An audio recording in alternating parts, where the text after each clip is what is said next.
Hello friends, Radhe Radhe. આજની recipe છે Punjabi style palak paneer.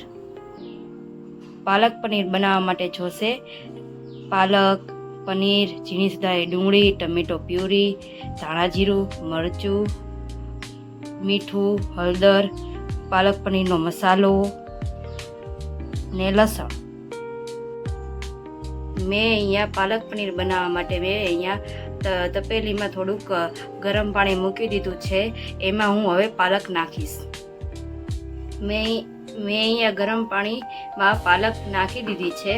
હવે થોડીક વાર માટે હું ગરમ પાણીમાં પાલક રહેવા દઈશ. પછી હું એને એક ઠંડા પાણીમાં પાલકને કાઢી લઈશ. તમે જોઈ શકો છો પાલક હવે ગરમ પાણીમાં મેં નાખી ત્યારે થોડી લીલી થઈ ગઈ છે. હું એને મિક્સરમાં દળી લઈશ.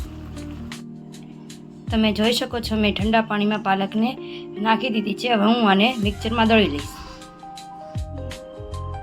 તમે જોઈ શકો છો મેં પાલકની પેસ્ટ બનાવીને એક બાઉલમાં કાઢી લીધી છે.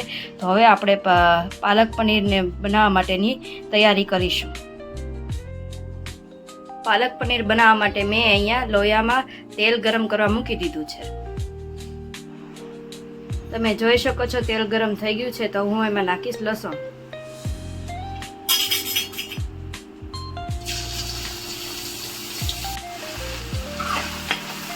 લસણ થોડું ગોલ્ડન બ્રાઉન ન થઈ જાય ત્યાં સુધી એને સાતળવા દઈશ. તમે જોઈ શકો છો લસણ ગોલ્ડન બ્રાઉન થઈ ગયું છે. તો હવે હું એમાં નાખીશ ઝીણી સુધારેલી ડુંગળી.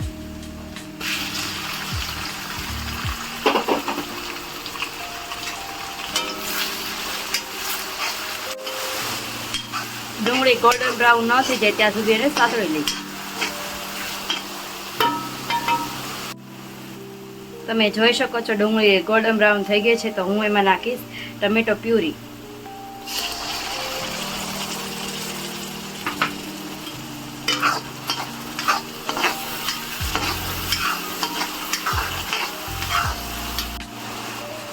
હવે હું આમાં થોડુંક મીઠું નાખીશ જેનાથી ટમેટા પ્યુરી જલ્દીથી સતળાઈ જાય.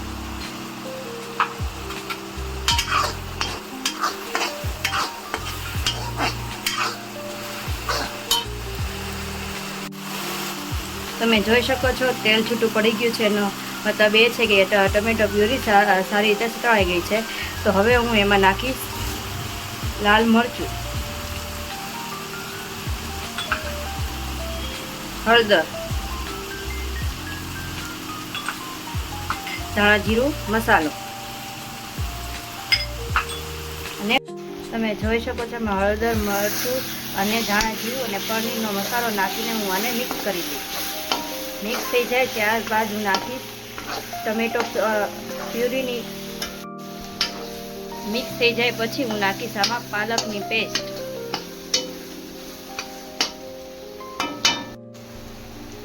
મિક્સ થઈ ગયું છે. તો હવે હું આમાં નાખીશ પાલકની પેસ્ટ.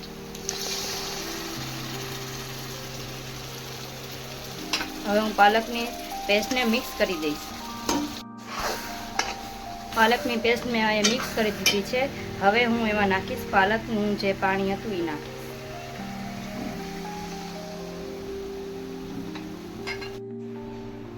મેં અહીંયા પાણી નાખી દીધું છે. હવે હું આને 1-2 ઉફાળો આવી જાય પછી હું આમાં નાખીશ પનીર. તમે જોઈ શકો છો હવે આમાં ઉફાળો આવી ગયો છે. તો હવે હું આમાં નાખીશ પનીર.